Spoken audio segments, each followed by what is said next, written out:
Don't make any sudden moves. Hop inside my mouth if you want to live. Hop in your mouth, huh? And how does that make me live? Mine? Because I can take you to your son. Yeah, right. It was at this moment that he knew.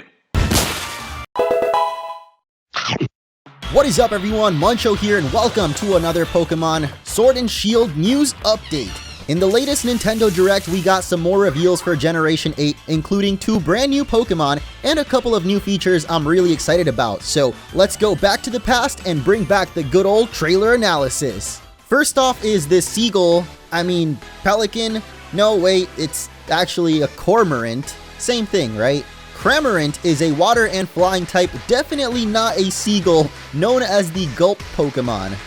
This questionable quacker has earned the title of most sus Pokemon ever, as it is apparently capable of swallowing anything it can fit in its mouth. It can even swallow things that aren't its intended prey, spitting them out in a hurry once it realizes its mistake. This is referring to Cramorant's ability, Gulp Missile, which can be triggered during battles after Cramorant uses Surf or Dive. It will return with a little surprise in its mouth, and if it takes damage while it's in swallowing form, Cramorant will retaliate by spitting out its fishy friend at the attacker. Now, I haven't really been covering leaks for Gen 8, but this Pokemon was actually predicted by a user on 4chan in what's now known as the Affleck leak. I wonder why it's called that. The original poster stated that among the other things Cramorant can spit out with this ability, it can apparently shoot out a Pikachu. I don't know if this is supposed to be referencing Surfing Pikachu, but considering almost everything in this leak has come true so far, I think we can confirm that this dubious dude it spits out is also a Pokemon, and not just, a regular fish. We've seen something similar with the Pokemon Mantine before, which in its official artwork has a couple Remoraid swimming along with it, although back then they probably didn't have the capabilities to make a cool ability based around it or anything. As for Cramorant, we don't see it in the official art, but this artwork showcasing its ability, Gulp Missile, gives us a better look at what could be the most basic looking fish Pokemon since Basculin. It's got those little arrows going for it and a pretty unique expression, so already it's looking better than Basculin at least. But unless it is a regular Barracuda, we all know regular animals don't exist in the Pokemon world, right? We'll get into that later, as for now we've got another new Pokemon revealed, known as Polti Geist. Get it? Cause it's a teapot? Polti Geist is of course a ghost-type Pokemon which haunts the tea inside of this broken teapot. I wish I was making this up, but it's known as the Black Tea Pokemon, and its body is literally made of tea. Haunted tea. In the supernatural world, a poltergeist is a type of spirit that is responsible for physical disturbances, such as loud noises and objects being moved or destroyed, which Polteageist seems to be the culprit of all of those things. I love the way it moves around the different holes in the teapot, and as a Disney fan, I can't help but make a comparison to the best character in Beauty and the Beast. What is wrong with me? Like I mentioned, Polteageist is literally made of tea, and it even allows trainers it trusts to sample this tea. I guess we can eat Pokemon after all, or drink them at least. However, drinking too much can lead to an upset stomach or even an exorcism, so be careful. Polteageist can even pour their power into leftover tea and create even more of their kind, so they're often treated as pests who haunt hotels and restaurants, disguising themselves among the tableware. This makes me wonder if Polteageist was to pour a bit of its power into a teacup. I can imagine a bunch of Polteageist coming together and combining their power to maybe make an evolution, although I don't know what that would be. Maybe like a barrel of tea? The Boston Tea Party? How appropriate that we have a tea Pokemon in the region based off the UK, huh? It has the ability Weak Armor, which means when hit by a physical move, it will lower its defense, but increase its speed by 1 stage, and it is a pure Ghost-type Pokemon, so it would be cool to see it get an evolution with a secondary typing. That's it for new Pokemon revealed. Or is it? Because I saw someone on Twitter pointed out these statues in the opening shot of the Pokemon segment in the Nintendo Direct, which shows off the town in which the water-type gym is located. But if we zoom in and enhance the image, we see some very strange humanoid statues, which in my opinion look like a chameleon or iguana kind of Pokemon with spikes on their head, and the one on the left even looks like it has a flat hammerhead shark kind of head. They could just be decorations, but most likely it is a Pokemon that they haven't revealed yet, and so the speculation can begin. They don't move at all in the trailer, as most statues don't, but I'm gonna make a prediction and say that these are actually someone's Pokemon that got petrified, and we either need to help them get unstoned, or it could actually be part of this Pokemon's ability that allows it to turn into stone. Either way, someone needs to call up Senku. Or they really could just be statues, but if so, I think they're in a really odd location, like just in the middle of this walkway to the lighthouse, so I think it's gonna be part of some kind of side quest. Anyway, there's not much else to say about them other than appearance, so I'ma guess that it's either Sobble's evolution or Galarian Kecleon. That one might be a stretch though. That's it for new Pokemon, but we had a couple new features revealed as well, so let's start with the biggest one, which is Pokemon Camp. I know that sounds like it could be a spin-off game, but it's actually a feature revealed during the Direct, and we actually got a glimpse at the pause menu, which has a nice sleek design, almost like a smartphone with different apps on it, and we can see our usual options here on the top, along with a new feature called League Cards, which we'll talk about later on. But the town map gets its own dedicated button now, signifying that these games will be more open than what we're used to, or they're just really worried that kids might get lost in the wild area or something. From the notification at the bottom here, we can see that the map will mark Dynamax Pokemon locations, though I'm not sure if that means it's a separate map just for the wild area, or if there's two different buttons to access the same map, but it could be, as there's a button to save the game here, but also a quick save option with the R button. We can also access Mystery Gift and Versus from here, which I'm not sure if it's different from the YCOM feature we've seen used before, that can be accessed at any time by pushing the Y button.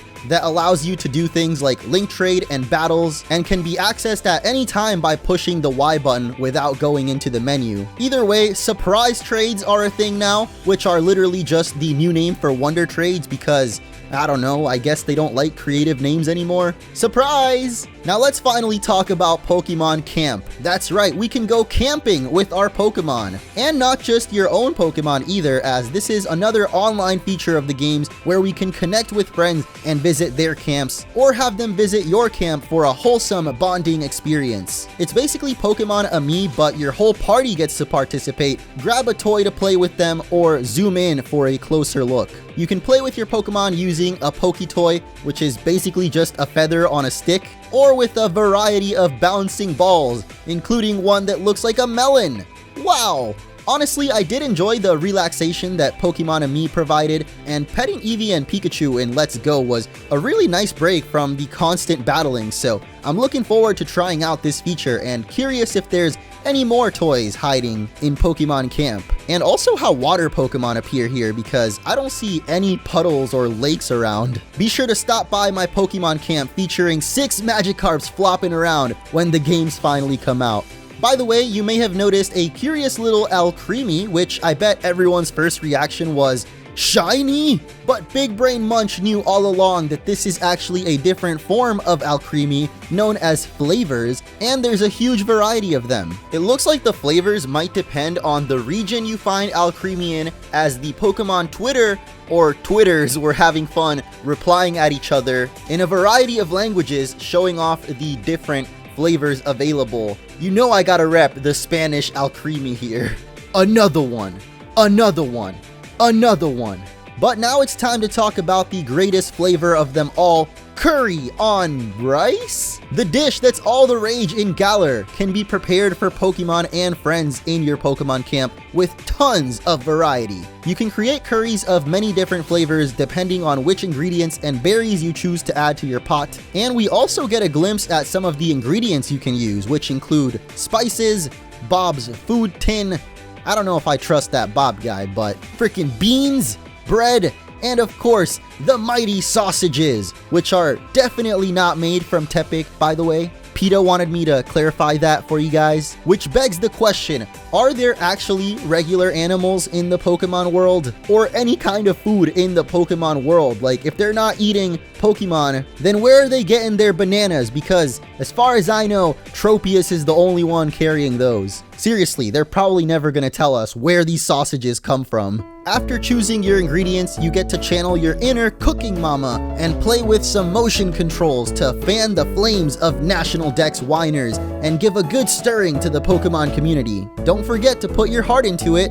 by pressing A to pound. Oh, shit! And voila! We get the best eating animation in gaming history, which is clearly the reason the whole Dex couldn't make it in. I mean, just look at this. There's a cookbook too that would make even Remy proud, as there's over 100 curries you can create to fill up your curry Dex. I'm not even joking, that's actually what they called it.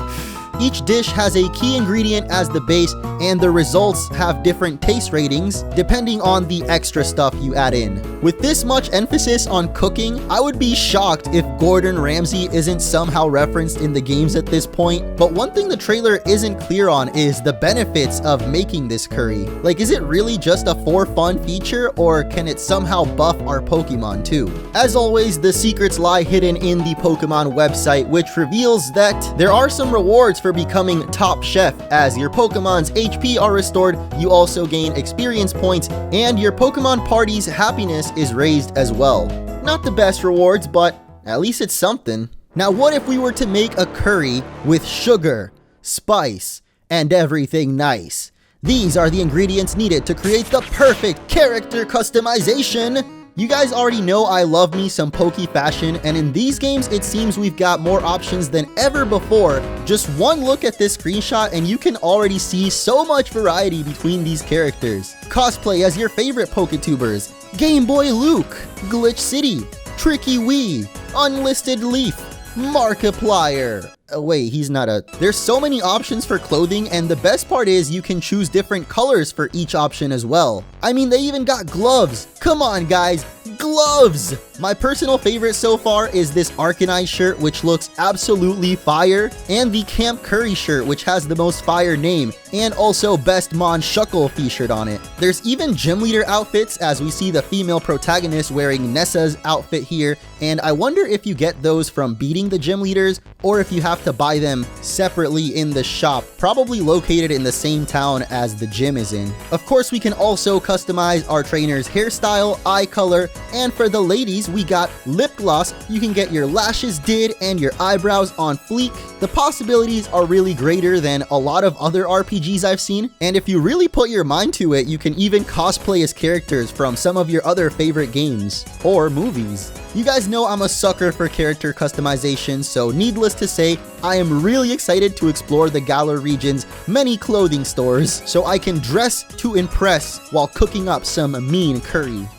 Now let's go back to that feature I mentioned earlier known as League Cards. Pokemon trainers in the Galar region make League Cards for themselves, which provide detailed information about that trainer and can be traded or given out across the region. You can of course make your own League Card using the card maker function of Rotomi, which is the computer found in Pokemon centers, and it seems the customization for these cards is just as fleshed out as the actual character customization, with so many options available for backgrounds, poses, expressions, stickers, filters, and all that good stuff. This reminds me of that one feature in Pokemon X and Y that probably no one remembers. I think it was the trainer PR video, which I never really used because there wasn't much of a point to it, but in Sword and Shield, your League card is actually displayed at the start of Link battles, and you can bet I'ma use these cards to intimidate opponents with pure fashion sense to win the mental game before the battle even begins. You can also collect story characters League cards such as Hop, who I'm guessing teaches you about this feature, and even Champion Leon, who went out of his way to actually sign the card for you. I wonder how much this would sell for on Pokebay. And that's all we have to share with you today. Well, you heard the man. That's it for now, so let me know which of these features you are most excited for, if any, because let's be honest, most of these features are extra fluff to the game. Like, it doesn't actually affect the story or gameplay all that much, but it definitely adds to the experience, in my opinion. Being able to customize your character fully to your liking and getting to interact with your Pokemon in more engaging ways than ever before will definitely make it a more enjoyable time, in my opinion. Still not sure about the curry though. You can miss me with that one, but everything else looks great. The new Pokemon have some pretty cool quirks to them, and even the graphics seem to be improving with every new trailer. If we compare this town, which Omori showed off a couple weeks ago in that dev update, to the newest trailer in the direct, the bushes look a lot more detailed and the textures overall have been updated a lot, so maybe people will finally stop hating on that one tree. But as I've learned, that's not the real issue, it's the lack of the national dex. And on that note, I just want to say that at this point the games are just 2.5 months away from release. I don't think they have any plans to suddenly add 300 more Pokemon in, or however many, because we still don't even know how many Pokemon will actually be available in the Galar Regional Dex. But one thing's for sure, Maractus is confirmed, and if my guy Dingus the Stunfisk doesn't make it in, we riot. So that's gonna do it for today. Thank you guys so much for watching this trailer breakdown. I wanted to try and bring it back a little bit to the old school style I used to do for my, well, old school Pokemon trailer breakdowns. And even though it still took a while to make this video, I guess I'm just slower these days, but I've been really enjoying trying to get back to consistently uploading, so I hope you guys enjoyed it, and stay tuned for more, as the next Sword and Shield video will actually be ranking all of the Galarian Pokemon revealed so far, including Kevin from Up and Mrs. Potts, my two favorite Disney characters. I know a lot of people have been asking me for the post-game of Ultra Sun and Moon as well, and there's only one more episode left of Let's Go, and then next week I'll be starting that up before Sword and Shield comes out. I'm gonna definitely get through that post-game, so look out for that. Also, at the time this video goes up, I'm gonna be streaming through the Dragon Quest demo on the Switch, because that game looks freaking beautiful from what I saw in the Nintendo Direct, and I really want to check it out, so come through the Twitch if you want to see that. Thank you again for watching, and I will catch you in the next one.